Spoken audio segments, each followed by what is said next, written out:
marketers and consumers started to realize that this is a great way to spread messages to their consumers and figure out what they're talking about and how they're engaging with their consumer.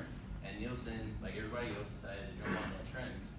And what they started to do is they had their own social media metric system called social content ratings. It basically gives them an opportunity to understand what their consumers are talking about and what things that they like, things that they don't like, basically just studying trends.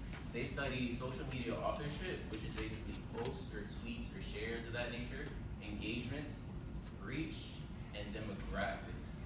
They measure public messenger data, so anything that you see on your timeline, they'll probably look at and use that information to help better spread the word about their message. They don't look at direct messages or IMs, so you don't have to worry about that.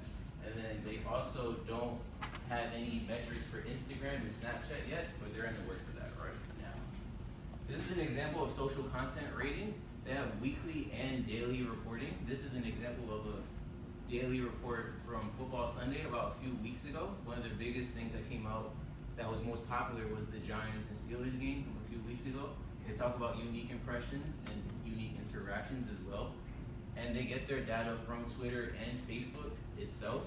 But one of the issues is that sometimes the data isn't always accurate. Actually, in a report from Adweek a few weeks ago, it was reported that Facebook, for the longest time, has provided slightly inaccurate data. They overstated their numbers by a little bit more. Approximately 33% per week and 55% per month, their numbers were overstated. And Nielsen and many other advertisers had a huge problem with this because they realized that they put a lot of money in spending and planning into these numbers, and if the fact that they're even the slightest bit inaccurate would cost them millions of dollars. Now I'm going to start off with a quote from Alan Wunson, who is the president of research and media development at NBC. Ratings are a currency, but in this new media environment, do these numbers reflect accurately how many people are viewing the content? The answer is no. So a lot of people, when it comes to Nielsen and TV, they think they focus on who is viewing the shows and how it's doing well, critical acclaim. But in actuality, they focus more in other networks on the actual ads that are being shown. They want to make sure that you guys are watching the commercials rather as the show.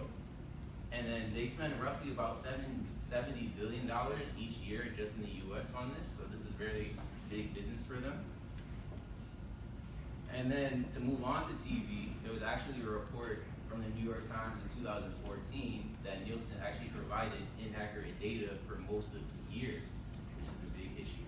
So a lot of their numbers were understated this time, so about maybe 25% of their actual numbers. The only company that actually benefited from this was ABC. Turns out that their reporting numbers were higher than normal, but the issue that came up was that their daytime TV show ratings were actually higher than their primetime shows. So basically, Family Feud had way more numbers than Scandal. I mean, that probably would never happen. But that happened in this case. Nielsen claimed that it was a glitch in their software, and eventually they were able to figure it out. But it still caused a lot of problems and tension with everybody that invested all this money into Nielsen. And I have a quote from our EVP of Global Research at Starcom MediaVest, Kate Sturgeon. And she says, and I quote, "The big concern on our part is that this happened, and that's happened for months, and nobody noticed it. That's scary because we paid millions of dollars for Nielsen to do this complicated thing, but that is what their job is."